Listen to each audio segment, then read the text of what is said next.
Sir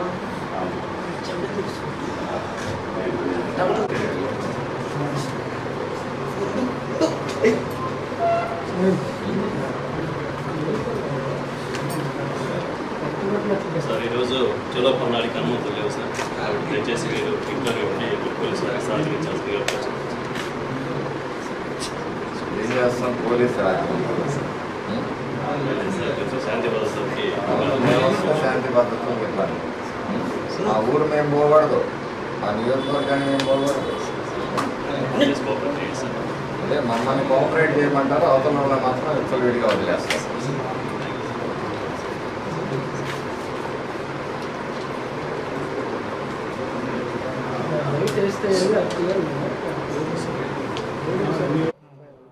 ఈరోజు రాష్ట్ర party polit bureau సభ్యులు పెద్దలు వర్ల రామయ్య గారి ఆదేశం మేర చలో మాచర్ల కార్యక్రమానికి పిలుపునివ్వటం జరిగింది. దురదృష్టం ఏంటంటే మా నాయకులు ఎవరైతే రాష్ట్ర నాయకులందరూ మాచర్ల వస్తున్నారో వాళ్ళందరినీ కూడా గృహ నిర్బంధం చేయటం అనేది మరి బాధాకరమైన విషయం. ఎందుకంటే గాయపడ్డ నష్టపోయిన కుటుంబాలని, కార్యకర్తలని, నాయకుల్ని పరామర్శించటం మా కనీస బాధ్యత. గత 10 రోజులుగా నన్ను హౌస్ అరెస్ట్లో ఉన్నారు.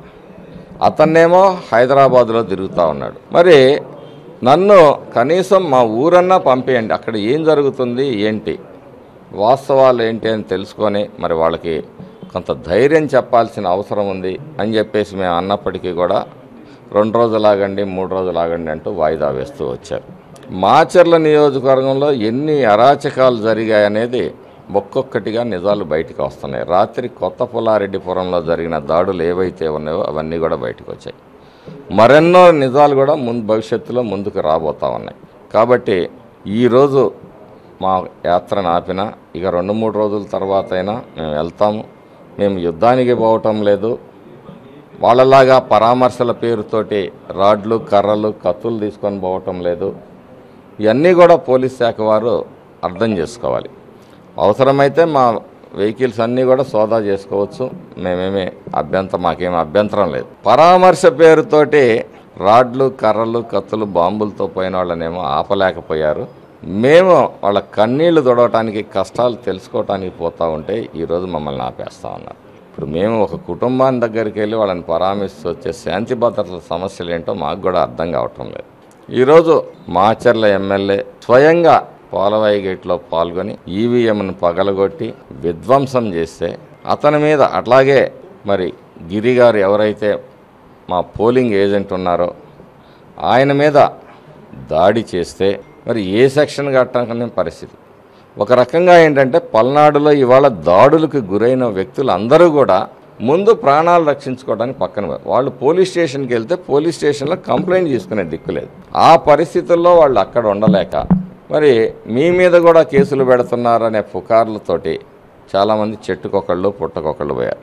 మేము ఎవరైతే గాయపడ్డారో 74 మంది లిస్టు కూడా పోలీస్ శాఖకి సమర్పిస్తాం. ఆలస్యంగానైనా కేసులు రిజిస్టర్ చేసి తగిన చర్యలు తీసుకోవాలని చెప్పేసి కూడా పోలీస్ శాఖని మరి కోరుతా ఉన్నాం. మరి 2 గంటల్లో మాచర్లు వస్తాను, నా మీదేం కేసులు లేవు, నేనేం తప్పు చేయలేదని చెప్పేసి గాంభీర్యంగా పలికిన ఒక సాక్షి మీడియాలో పలికిన ఈ శాసనసభ్యుడు అదే సాక్షి వాహనంలో పరారయ్యాడనేది బలంగా వస్తున్న వార్తలు.